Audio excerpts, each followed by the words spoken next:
I don't have any form of identification, no driver's license, no ID, nothing like that. I have no clue what happened to Titus. He took off somewhere out there.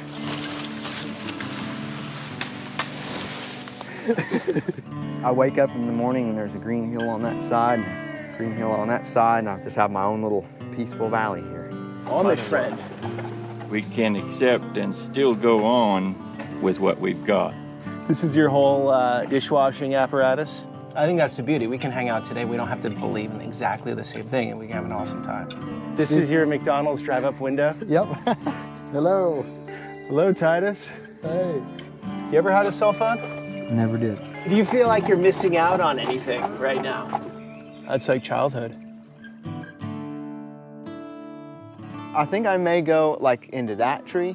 Okay. And then see if I can bend it to this one and get to this one, and then come over to that one. Okay. And then come on down.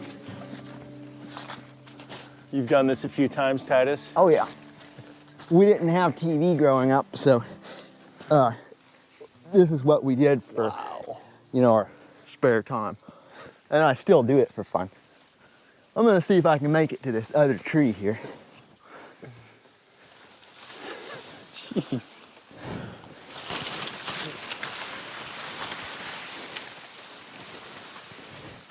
Trying to get to this other tree.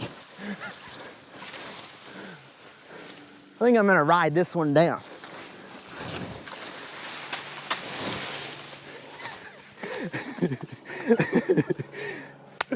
Titus, I think you got some stories. Yeah. How long have you been out here? I've been on this farm. This would be the eighth summer. Did you grow up like this? Well, we did grow up growing our own firewood, or cutting our own firewood. We never had like electric heat or anything. But like my parents have computers, electricity, that kind of things. And I just felt like God was calling me to live a more simple life, more at peace and more with nature. So I don't have like electricity or running water. I do have running water if I put it in a bucket and run with it, and it runs through the creek too. How much land are you living on here? I've got 50 acres. About 20 is open, like pasture or garden land. Okay. And about 30 is woods. Y'all can come inside. Like I'm single and I'm busy working outside, and so it's real disorganized.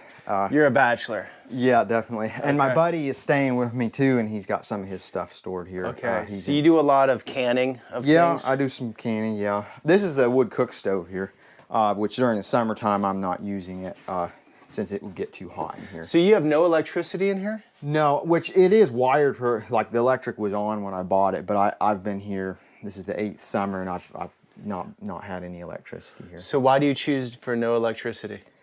Well, it gives me like a freedom to not have to be down to a grind of like a 9-to-5 job. I don't have an internet bill. I don't have all these bills, you know, associated with that, with electricity. And so I can just work a small amount, whatever I want to work, and then I have enough money to live. Okay, what are you doing for work? I train horses and shoe horses. Oh, cool. Yeah. So what do you think your expenditures are? How much money do you think you have to spend a month? I guess probably my two main bills would be like dog food and like my phone bill. I've got a landline phone. Landline, no cell phone. Yeah, no cell phone. Okay. Yeah, it's crazy. Like I didn't want the internet, but they wouldn't give me a phone without the internet. So I'm paying for internet, but I don't get it. So I have a landline phone, and that's like $90 a month. And then dog food, I probably spend like $20 a month on dog food or something. Things like salt, fruit, and things like that, probably spend like $30 a month on that, probably. So 90, 20, and 30. Yeah. So 140 a month is your expenditures. Mm-hmm. Yeah. I always dreamed of having my own farm, my own land, and the dream finally came true. You love it? I do. I wake up in the morning and there's a green hill on that side and a green hill on that side, and I just have my own little peaceful valley here. So no car? Nope. You get around with carriage? Yep. So you're almost living an Amish lifestyle. Yeah, pretty much. Yep. But you're not at all. No, I'm not a member, no. I'm not a member of the Amish church, but I pretty well live the lifestyle. Want some banana peels? Nothing goes to waste. This is Greatheart. Greatheart? Yes, that's his name. That looks bad, Titus. Putting that in the barn. Like, you don't seem like you're unhappy. So No, I sometimes take up hay, bales of hay up in here, and I'll loop this around and snap it. But this is the way that I get up into my barn loft to get hay.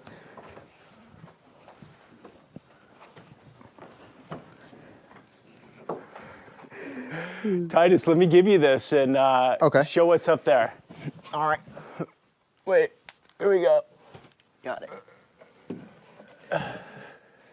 Am I holding it right? Yeah, there you go. Okay. Yeah, I got some hay up here, first cutting of hay.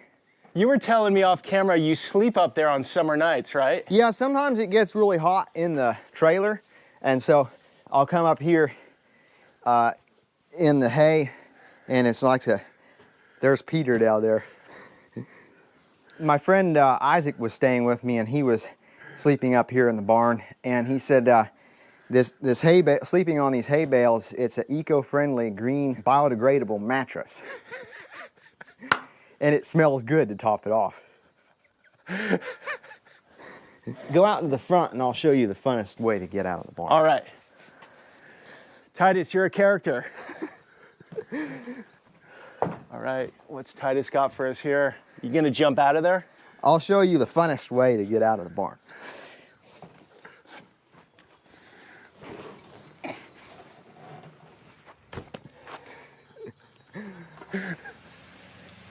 There's some potatoes. Oh, nice. These are organic potatoes. Okay, so you don't use any chemicals, huh? Nope. I just spread manure from the horses here and then plowed it under and then waited a while and then planted the potatoes. So you're getting zero processed foods, huh? I was like 13, 14 years old, and I was over at a neighbor's house shoeing some horses, and they said, "Hey, you want a pop?" I said, or they asked me, "Do you like pop?" I said, I've never had it. They're like, "What? You've never had pop?" I said, "No." They said, "Well, you want to try it?" And I said, "Sure." So I tried one, and that was enough for the rest of my life. I didn't like it. It was what, one Coca-Cola? It was like a Orange Crush. You hated it. It just, and that my dad, he helped build a plant where they produce the Coca-Cola, and he said if they had a spill, it would etch the concrete. It just eat away at the finish on the concrete. So if it does that concrete, what is it going to do to your bones? It's kind of like golfing, except for you hit the ball every time. I'm gonna grab a few. So this is for supper? Yes. Yep. Titus, I know there are a lot of ticks out here, but you don't worry about them at all, huh? I just pick them off if they get on me. Here's some purple onions. We're going to cook those.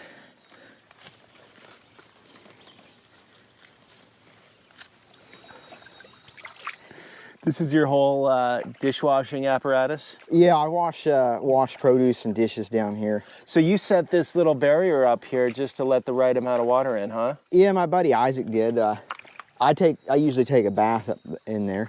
You take a bath up there? Yep. And so that acts a little bit like a filter, huh? Yeah, it's got some sand and gravel and stuff, yeah.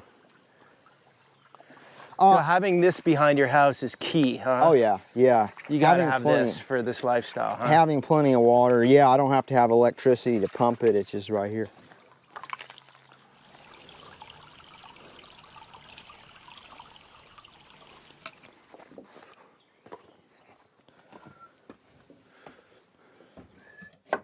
Do you ever get sick with anything? I've gotten colds, I've gotten flus. Like the past year, I've not been sick at all. Like not even a cold, not even a stuffy nose, nothing. My thought is, eat lots of healthy food, breathe deep of fresh air, trust in God, get your exercise, and do things that strengthen your immune system, so then your immune system is strong enough that it can just fight off whatever virus is out there. Is this one of your classic meals? Yeah, that's red potatoes, purple onions, and then kale. And then I'll put a little bit of pink Himalayan salt in there, and we'll put some water in there, and then we'll put it on the stove and let it cook. And then later today, Peter and I will come and have a feast. Yeah, Titus. And it's got the Titus touch from the source. We'll put a little bit more wood in here to some of this cedar that we cut earlier.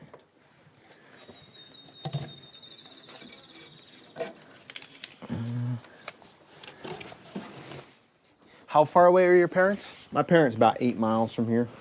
Okay. Yep, And you like going over there to visit? I do. This is Truth here. She's being affectionate. So when you go to your parents, do you love the conveniences? Because they have electricity and everything, right? Yeah, Is there a temptation in that? no, I don't really, like, I enjoy being there and enjoy, you know, hanging out with my parents, but as far as the electricity or whatever, I don't really miss it. I guess probably the only thing that I miss is like living without electricity is a refrigerator. A refrigerator is just so handy. But I can put stuff in the creek and it'll keep overnight. Like if I have beans left over or something, I can put them in a pot in the creek and they'll stay good overnight. Of course, during the winter time, I've got a room in the back that I keep.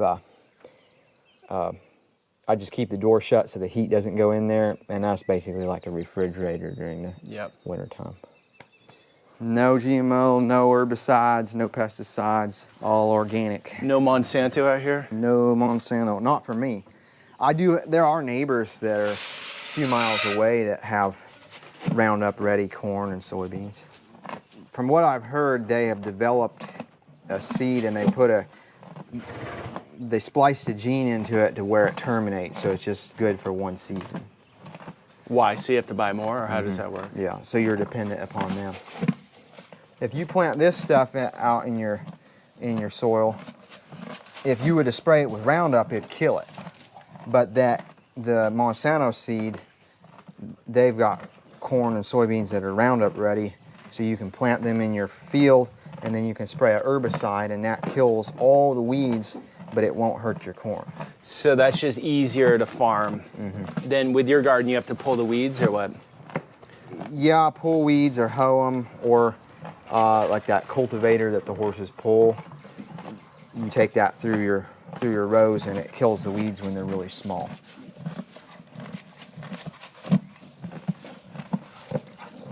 Kind of a peaceful sound. It is. I like it. It's sort of therapeutic, huh? Yeah, it's It's like raking sand or something. Yeah.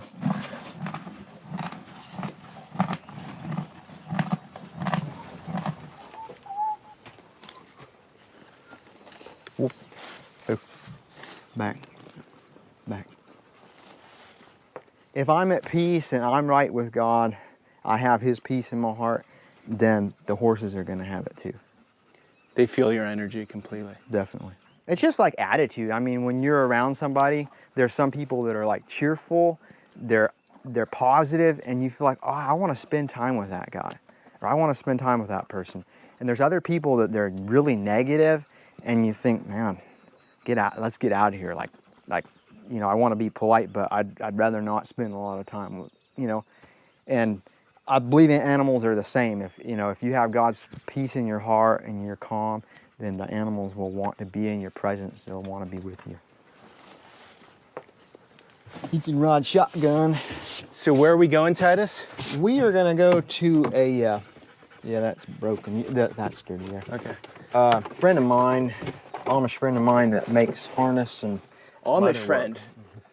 Reuben Schroyer, he lost his hand in a sawmill accident. Oh. But it's amazing the workmanship that he can do with one good hand and a hook in the other.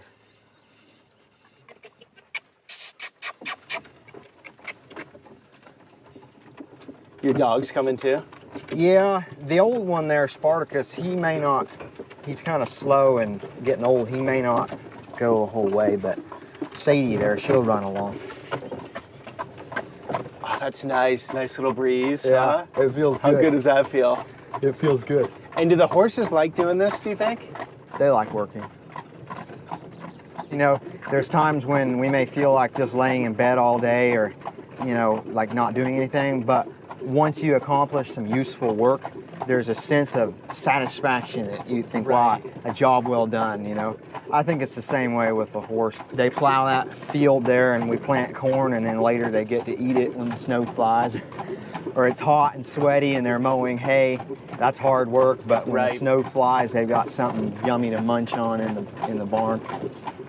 Do you have a girlfriend? No, I'm single. Do you want a girlfriend? I do. Yeah. You do?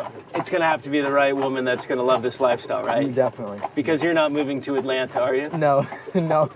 I don't like being in cities. Like there's been times when God told me to go preach in a city, and I've gone for that. But as soon as I can get out of there, I'm out.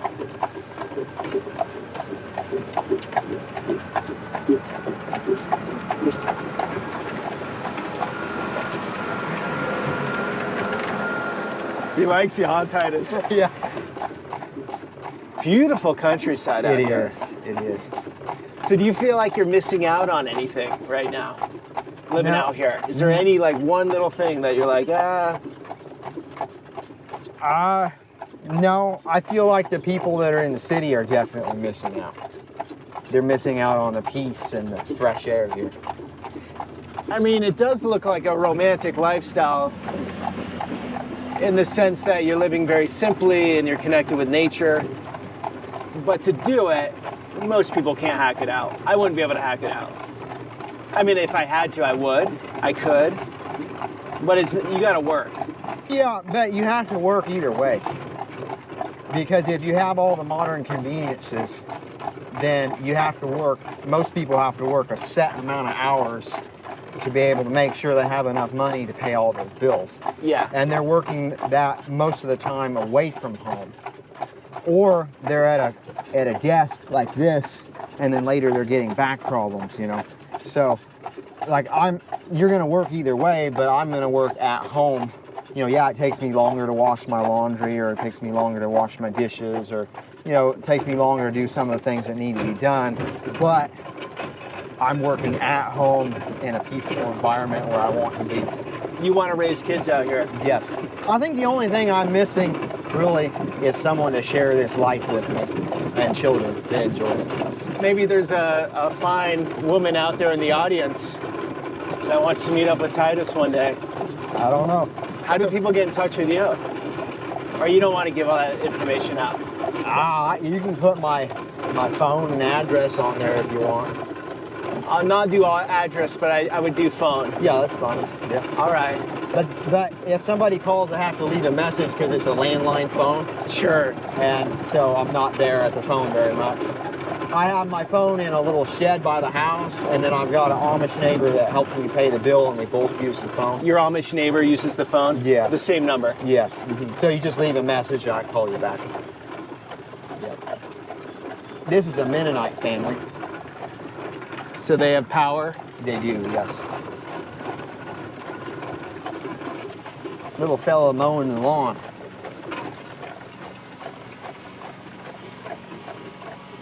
You know these guys? Yeah.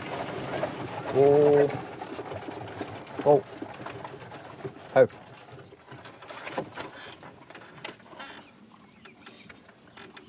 Oh, beautiful.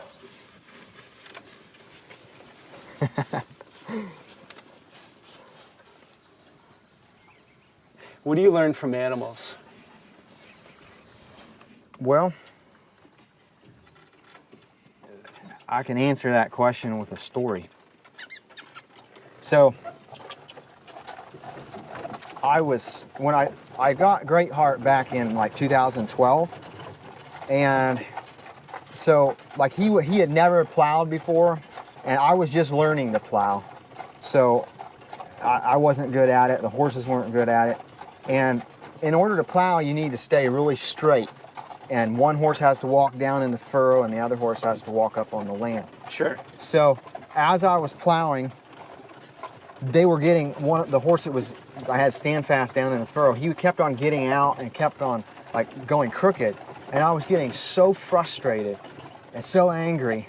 And I was trying to make them walk straight, but they wouldn't walk straight. Okay. And so I was all by myself.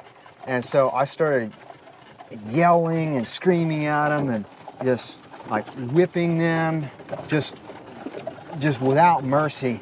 And then I felt the Holy Spirit speaking to me and say, Titus, the way that if you were married, you would be treating your wife and children this way.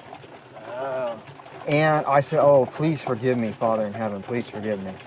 And then I felt God telling me, Titus, you get out of line. You don't always walk the way that you're supposed to walk. How do you think that it makes me feel when you are not walking in the right path that you're supposed to walk in? And I said, yeah, wow, that's right. So I asked God, please forgive me. And then I went to my horses and I asked them to forgive me. So horses have taught me a lot of patience. You know, you can't expect them to always do exactly what you tell them to do because maybe they don't understand. They've not done it before. Maybe they don't understand exactly what you want them to do. So you learn to be patient. You learn to take your time to teach them. And then if you're willing to put that time and that patience in, then they're willing to just serve you with their whole heart. When you say God, you get a message from God. Walk me through that. What does that you mean? You actually hear something, it just naturally happens through your body? What do you mean by that? Well, like when I was saying I felt God speaking to me or the Holy Spirit speaking to me, I didn't hear like an audible voice, but it's this very strong thought in my mind. Okay. That I know that it's not just my own thought. Because naturally in that situation I was heated up and I was angry. And all my thoughts were just frustration of how I couldn't get this job done. Yeah. And then there's this calm thought that comes from God, reasoning with me, saying, Titus, you know, you're being unreasonable with your horses. You need to take a step back. So I know the answer already, but spirituality is super important for your life, right? Definitely. Like you wouldn't be able to do this without it? I wouldn't be at peace. Like I would be afraid. I would be afraid that some natural disaster is going to come and a drought's going to come, or you know, some country's going to attack, or those things could happen. But I'm at peace now, knowing that I have a Father in heaven that cares about me, and that He's going to provide what I need. So what's going on in society? You're not really tuning into it at all, or are you? I hear people talk about like the war between Russia and Ukraine, Russia taking over Ukraine, things. I hear people talk about it, and I am interested to know what's going on around me. But there comes a point where you hear all this negative information, and you can do nothing at all to stop it. So why constantly feed yourself the negative? You know, negative information is kind of like a junk food diet. If you're constantly giving yourself negative, it'll wear you down. It'll make you sick mentally, emotionally. It'll make you sick. But there's so much positive. See this green that God made, this cool breeze that God made that's coming in. You know, the food that He gives us that's healthy, nutritious, this clean air that we breathe. There's so much positive that we can think about if we'll thank God for what He has given us. It'll change our mental outlook to where we're thinking positive.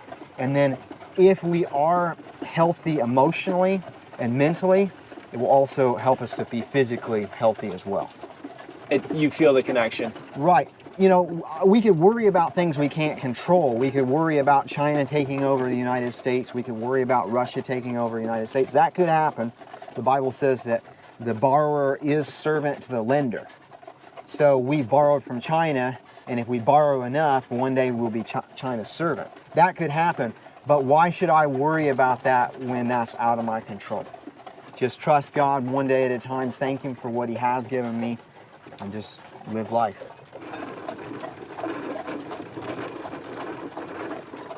This is one of my favorite places to ride or drive my horse, because there's like all these big trees.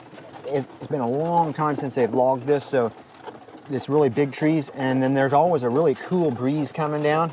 And then there's a spring, there's like spring water that comes down. And sometimes I'll stop my horse and just take a drink right along here on this So a spring hot water. day like this, it sort of drops roughly 5-10 degrees. Huh? Yeah, probably. Maybe more than that, maybe more like 15 degrees.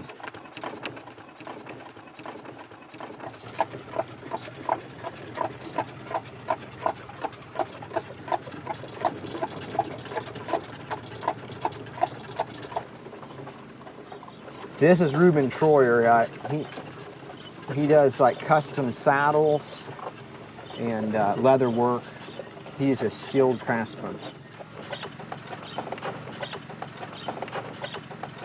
We're training horses. Training Tituses.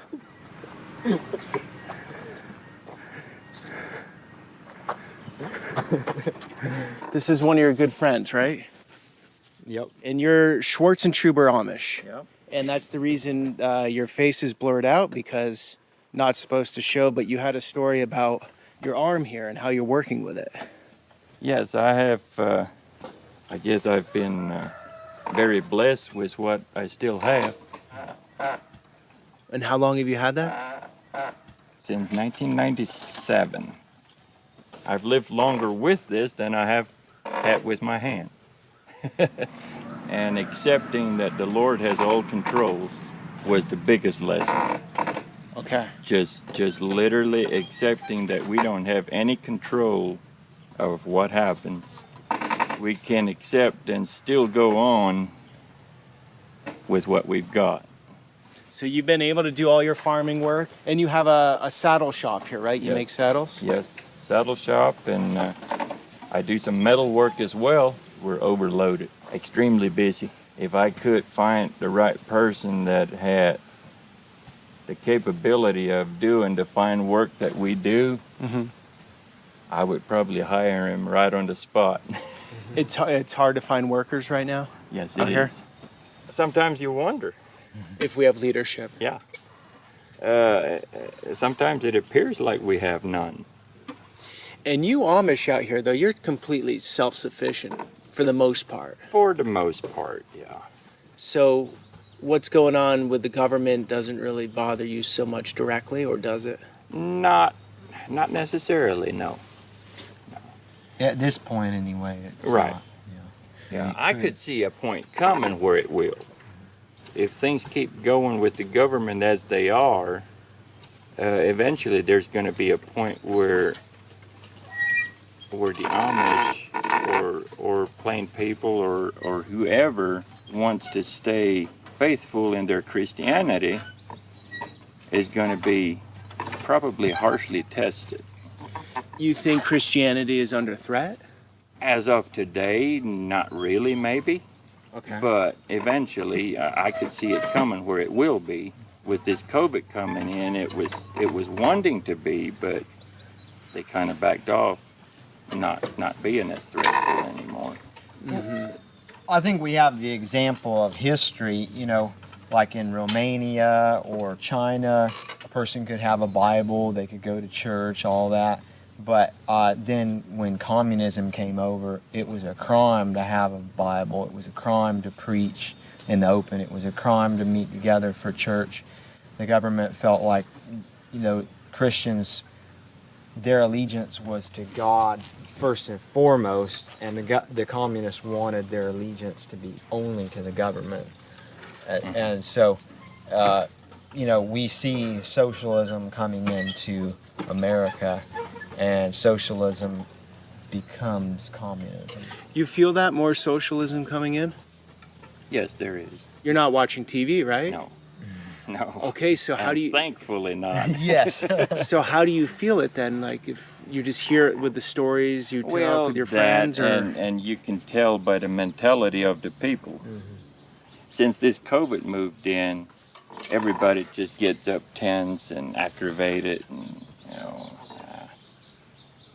just kind of nasty attitude to deal with. you notice that even out in the countryside Oh here? yes, oh yes. Everybody gets a little stress from it. still, even though it's sort of Well, in our not rear- as much anymore, but there's still, it has happened and it's in the back of your mind. You still know that eventually something different's going to come in the same manner. Yeah, you can hear that blade that's still loose. So all your kids know how to do this. He's just started. He's pretty proud of what he's able to do. Does it make you feel proud to see him do that Well, as a father?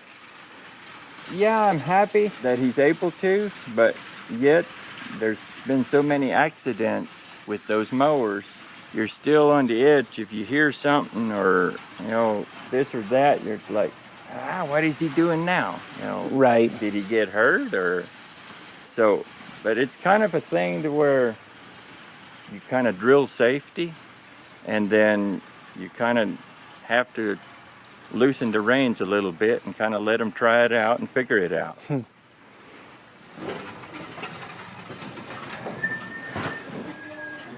This is all your whole family making these, Family business, yes.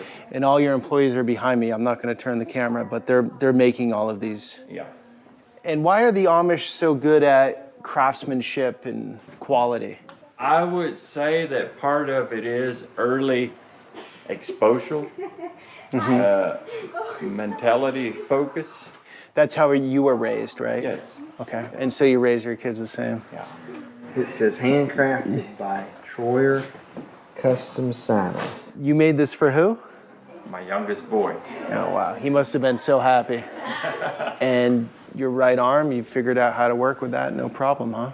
Oh, we have a few little issues, but nothing major. There were some battles with it. I did. I struggled with my own mentality with that. But you wouldn't be doing all this today if you had stayed in that mindset. Oh, no. No. I had broken both my feet, and the doctors really didn't give me any hope. They said that I would probably have a limp for the rest of my life and that I would have back trouble and hip trouble. Okay. And so I got really, really depressed. It was like I wanted to work, I wanted to be productive, but if I would work and be productive, there would be too much pain and then I wouldn't have energy. Yeah. And so I really, really struggled with that. I'm like 21 years old, but I'm walking like I'm a 90-year-old man. Like I almost need a walker. It just hurts so bad, and the doctors have given me no hope of really improvement. And I just felt like I can't keep living and go on this way. And so I planned to ride my horse up to an area here called Green River Knob where there's a cliff, and I was planning to just ride him up there, say my goodbye to my horse, and just jump off the cliff. Really? And then I wouldn't have to deal with the pain and just all that. And I wasn't planning to tell anybody what was going on. I didn't tell anybody what I was going through. That was what I was planning to do. And then if it hadn't been for Jesus' intervention in my life and him speaking to me in my mind, I would have just done it. One of the things that God spoke in my mind was, Titus, if you would do that, it would hurt your mother so much. And that changed the focus from me thinking about, oh, life is too hard for me to go on, to, how would this decision hurt somebody else? And so it changed my focus. And then I prayed and I was begging God, please show me, am I going to be healed to where I can work and be functional or not? Because I need to know. And the Lord told me, you will be healed. So today, there are times when I struggle with some pain in my right foot. Yeah. But for the most part, I don't have any pain. For the most part, it doesn't bother me. I'm able to work hard or able to go. So that was really a struggle that I went through. And to the viewers that are watching this, if you're thinking about ending your life, don't do it. Yeah. There's something better. There's hope. Go to your Father in heaven in prayer, and Jesus will make a way for you to go on. Yeah. Full. Easy.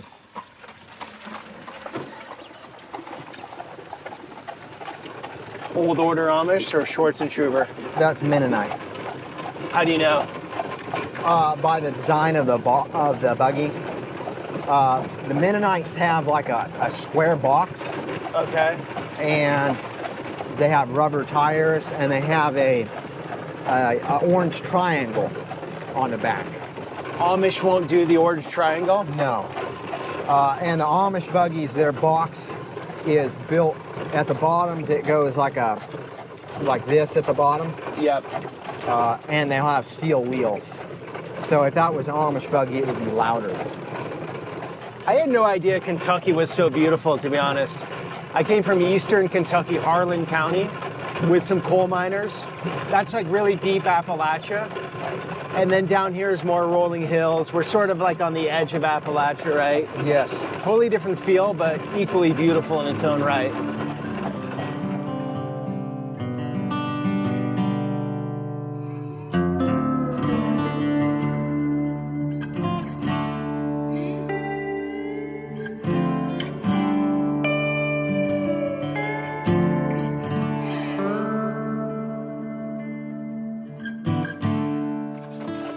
Spider just caught a fly. That's one less fly to persecute my horses. You're in alliance with the spiders. Yes. You guys team up? Yes. Or they help you out? They're definitely my friends. This is one of the Amish schoolhouses. And so Reuben's kids go here? Yes. There's about 12 children that go to this school. 12 kids, all ages, right? Yes, yeah. And they have grades 1 through 8. And this is the parking at an Amish schoolhouse. Oh, yes, during rainy weather and things, they'll tie a horse up in there. They're storing some firewood there in the one stall, but oftentimes they walk when the weather's good. That's like a 3-mile walk. 6 miles a day. 3 miles. And a big hill, too. Wow. Yep. So they legitimately can say I walked Yeah. to school, you know, uphill 3 miles. Yeah. Guys, it's quite surreal out here. Such beautiful country in Kentucky. So peaceful, so removed, so wholesome. I get it, Titus. I'm not saying I can live it, but I respect it and admire it. It's definitely a more pure lifestyle than most of us live. I'm really blessed to be able to live here. Really am.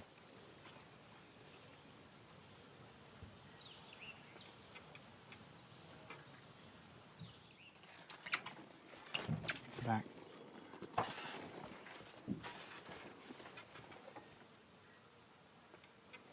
This is Standfast, and he helps me to be an amateur gymnast, and I have a lot of fun with him. So I'll show you the funnest way to mount a horse.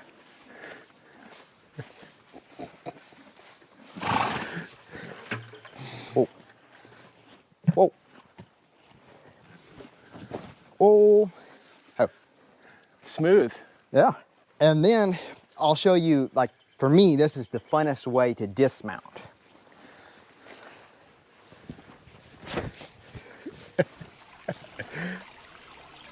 So she just cools herself down, huh? My wife will love this. What's up?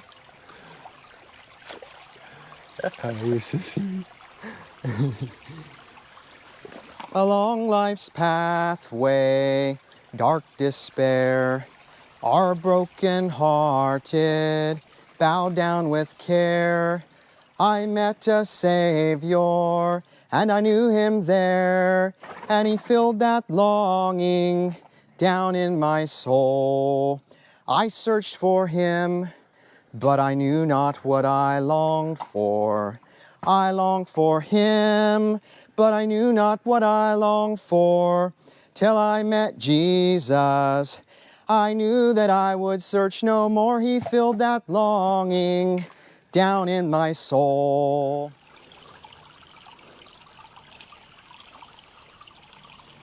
This is milkweed right here. I'm trying to let it grow up wherever I can, because the monarch butterfly, it's like one of the only plants that the monarch butterfly will feed on. Mm-hmm. And the monarch butterfly is going extinct. Like, I remember when I was little, we saw monarchs all over the place. Every summer I remember seeing monarchs, and now they're going extinct, so I'm trying to leave these to let them, give them some food and flowers. Homemade scarecrow? Yeah. Does this work? I tried it. I had a straw hat on this one and it worked for about a half day because the crows recognized me with a straw hat. So they stayed away for about a half day. The other one, I had a black felt hat on that one, and I only wear the felt hat in the wintertime, and they're not around much in the wintertime. So that one didn't work at all. And this worked for a half day. The crows, they want to come to non-GMO organic corn. And when it's about this tall, they'll come and they'll pull it out, and then they'll eat that soft sprouted kernel. Is that a tick? Yes, that's a tick. That is a tick. So those are the little Lyme's disease factories, huh? My understanding is that there's a tick that has a dot on the back, and the ones that has a dot on the back are the ones that carry Lyme's disease, and the other ticks don't. So this one doesn't have the dot on its back.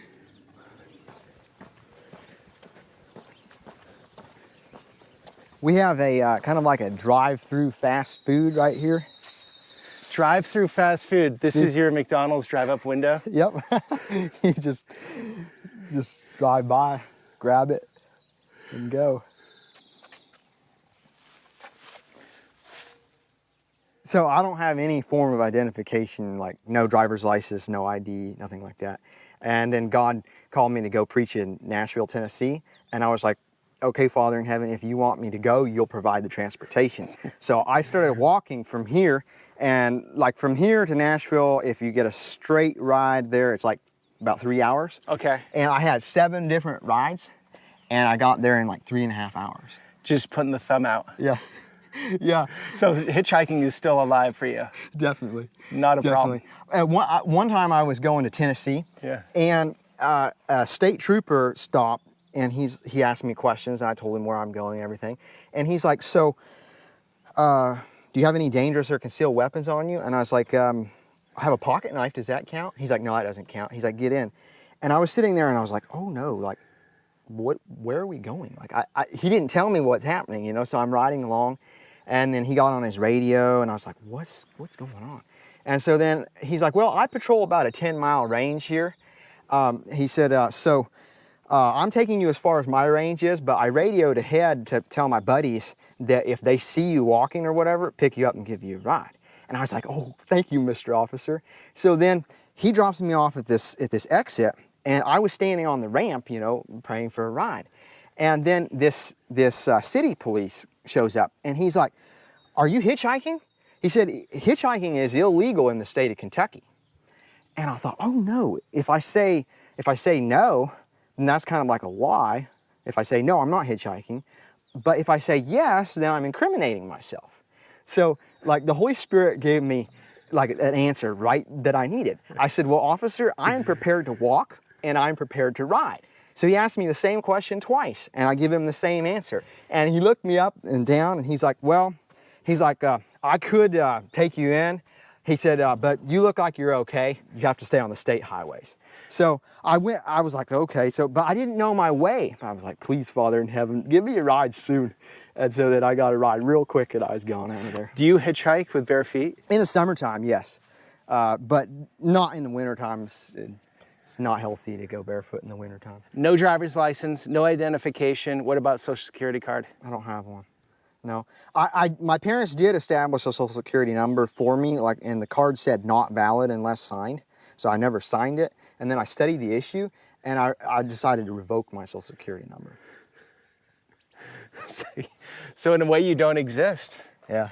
And I had a birth certificate, but there was a flood and it washed away. So I don't have that either.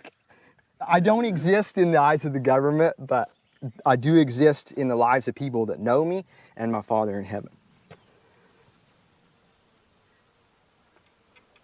I have no clue what happened to Titus. He took off somewhere out there, but I know I can call him, so let me just give it a shot here.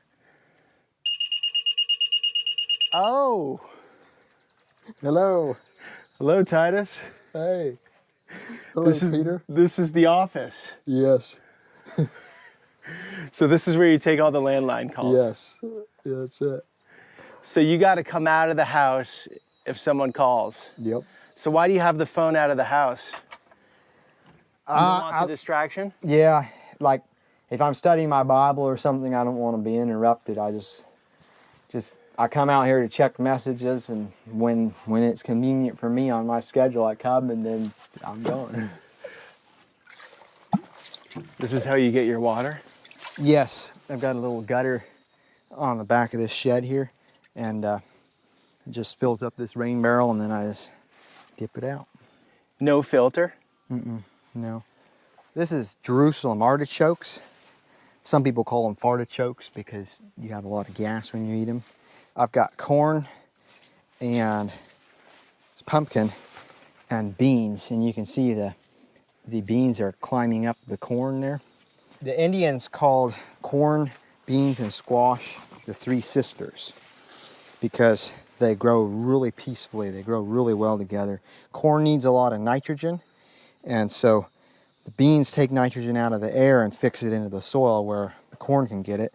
The beans need something to climb on to keep them off the ground, so the corn provides support for the beans. And then your pumpkins or squash or melons, they vine out through there and they will shade the soil, and that will help to conserve moisture and suppress the weeds. So they're like three sisters that live well together. Here's my beehive. So these bees here make your food way better. Oh yeah, oh yeah. So that's key, huh, to the production here? Yeah, definitely better pollination.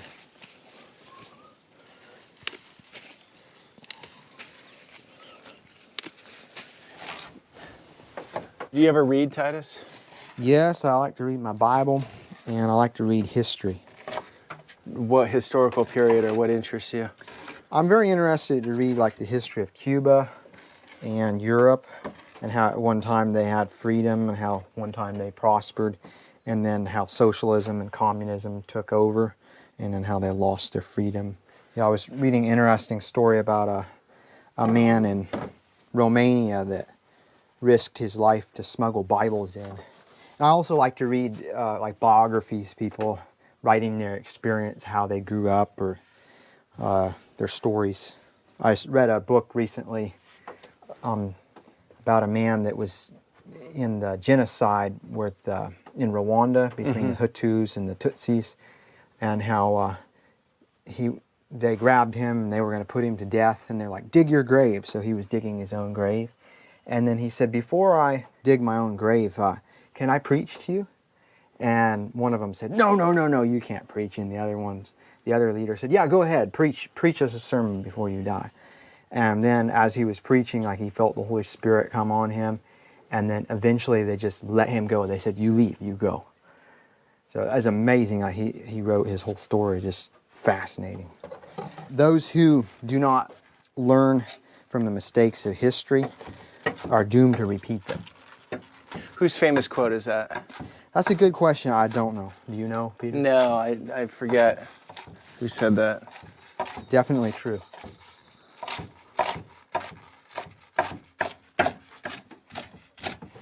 Well, why don't we pause a minute and thank our Creator? Okay. Father, we wanted to tell you that we're so grateful that you provided this food that's so fresh and good. We ask that you would bless it and you guide us in our thoughts and our words, our conversations. We ask that you would be here too with us. We thank you, and we're asking in Jesus' name. Amen. Amen. All right. I don't think I've had greens to plate so quickly. Maybe in my life, Titus. Oh yeah. It's a short distance from that garden to here. Your kale has such a short commute. Yeah. And you don't eat meat at all, right? Nope. Eggs or animal products? Just a plant-based diet. One of the reasons is because when God made Adam and Eve, he put them on a plant-based diet. So, like, clean meats are allowed, but it wasn't God's original intention. And another reason why is because it makes sense from a standpoint as for like being able to supply the world with food. So So if we took, say, a cow, feed it 10 pounds of grain, then when we would butcher it, we would get 1 pound of meat back. So obviously, if you compared the calories value, food value between 1 pound of meat, 1 pound of grain, calorie value per pound would be a lot higher with the meat. But if you have 1 pound of meat over here and you have 10 pounds of grain over here, the calories in the grain is a lot higher than in the meat over here.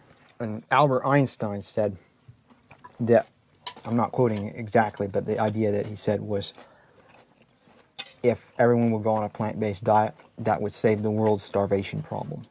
What people put in their body is their choice, and it's not up to me to take that choice away from them. Right.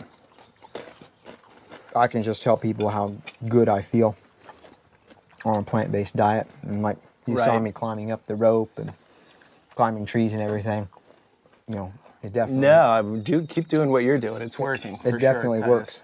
Titus.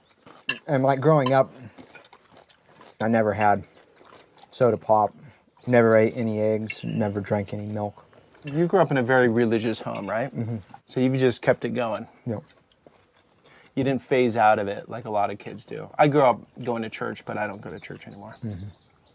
You know, if you mean by religious, like lots of forms and lots of ceremonies, Yeah. that's not really me.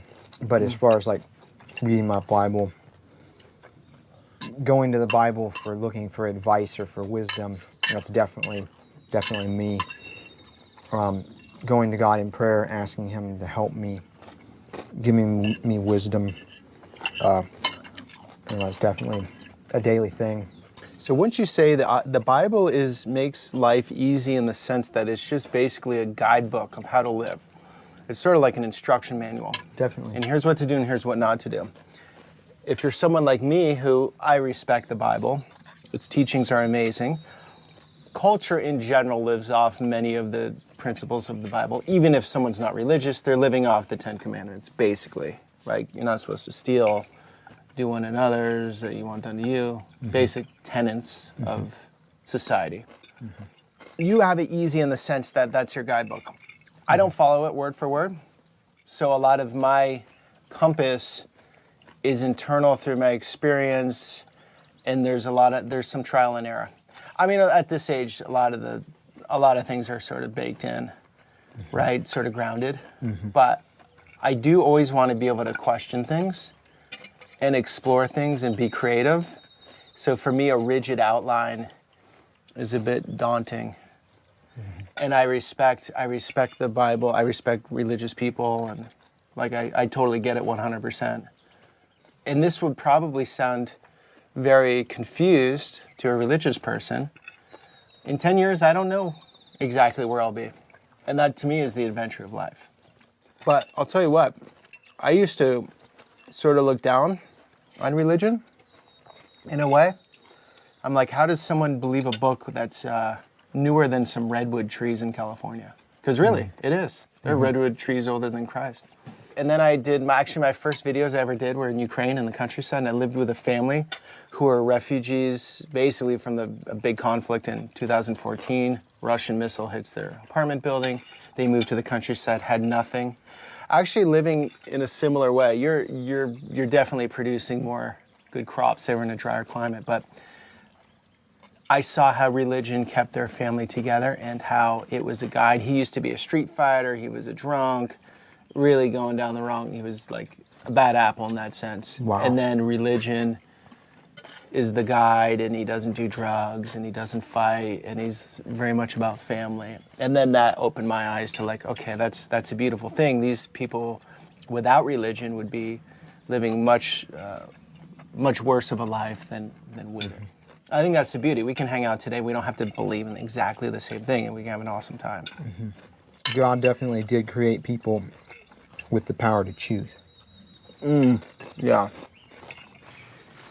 Titus, we're going to do some creekside dining. Yeah, it's quite a bit cooler here than it is on the porch. Titus, you got a call. They can leave a message. So you have like an old school messaging machine. You ever had a cell phone? Never did. You're untraceable, untrackable, Titus. You're such a bad consumer. You're terrible for any marketing campaign. If they can break through to Titus, then they know they have a hit. Somebody called me on my landline phone, Yeah. and they were trying to sell me a security system. And I told them, I've got a security system that works better than the one that you're selling, and it's free. Would you like to learn about it? My Bible tells me that the angels surround his people.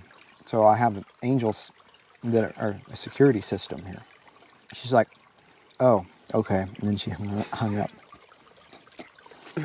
She hung up on you? I had a... This is very tasty, by the way. Thank Titus. you. Thank you. Fantastic. It's simple. It's simple but flavorful. See, the beauty of when you grow vegetables like this, and I'm so disconnected from it, everything tastes much more flavorful and vibrant and better texture, and you can feel your food instead of like, I got some arugula last night from the grocery store just because I was craving some greens. I ate it and it was just like this dead green. You could tell there were no nutrients in it. It was grown indoors. You know, not the same, obviously. Could have been hydroponically grown. It was, yeah. In a way, your life, you're doing everything you can. I know it's through God's will, but you're doing everything very independently. Like, you are extremely self-sufficient. Like, if the power grid goes out, or supply chains get messed with, or whatever happens, some, 10x level pandemic of what we just had, you are like, you're fine out here for a while. So you're very much on your own, but because you believe in God, a lot of the stresses of what potentially could happen aren't necessarily yours. You don't take those on to yourself. I'm just trying to think through your thought process. Right. And therefore, that gives you more of a stress-free life. Definitely. Yeah. Fair to say? Definitely.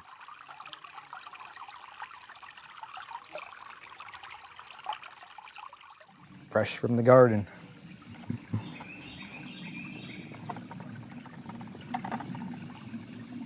This tree is like made for relaxing on, huh? Yeah, it is. It like contours your back, yeah, it's everything. it's like a perfect made little seat.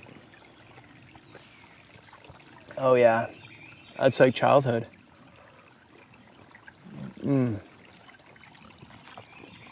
Wow.